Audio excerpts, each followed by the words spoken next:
At the corner of 35th Street and Martin Luther King Drive in Chicago stands the Victory Monument, dedicated to some of Chicago's hometown heroes, the 8th Regiment of the Illinois National Guard, made up of African-American soldiers. The Fighting 8th, as they were known because of their service during the Spanish-American War, were chosen to fight as a combat division in World War I. Young black men in Chicago, eager to prove their loyalty as Americans in an age of racism and inequality, signed up as volunteers to fight for the American values of freedom and democracy that did not include them and their families. Private First Class John Billhimer was one of these men. John was mainly raised by his grandmother, Anna Billhimer, in a small town in Virginia's Shenandoah Valley at the end of the 19th century. He was an only child. His father died when he was young, and his mother left him with his grandmother. When he was in his teenage years, his grandmother became sick from the influenza that eventually took her life in 1915. When she died, John's only stable guardian was gone, and he was on his own.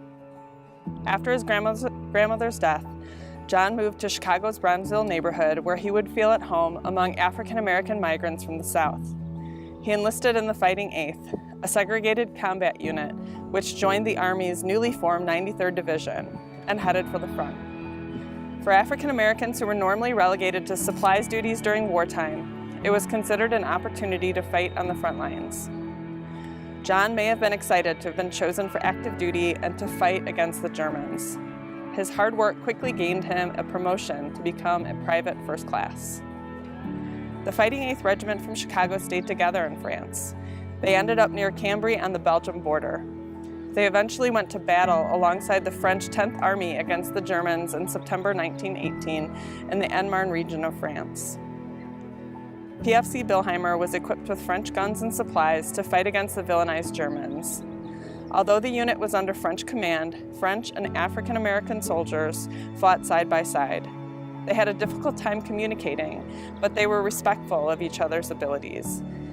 PFC Billhimer, along with 33 of his fellow servicemen, were killed on November 3, 1918, by a large caliber shell that hit a kitchen where they were gathered. There was no active fighting at the time, so the incident may have been accidental. The armistice happened 8 days later, making these deaths even more tragic. African-American soldiers like PFC Billhimer were not allowed to rise high in the ranks of the military, and most were not able to fight on the front lines.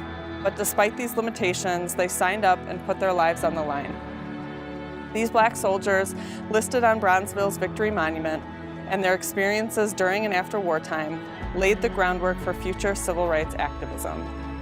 PFC Billhimer may not have received medals for his brave service, but he and his family should be remembered for their sacrifice. He's officially buried here at the Voisin Cemetery in France, but his family erected a memorial to him at the Old Athens Church Cemetery in Rockingham County, Virginia, where he lived and attended church, so his family could pay tribute to him regularly.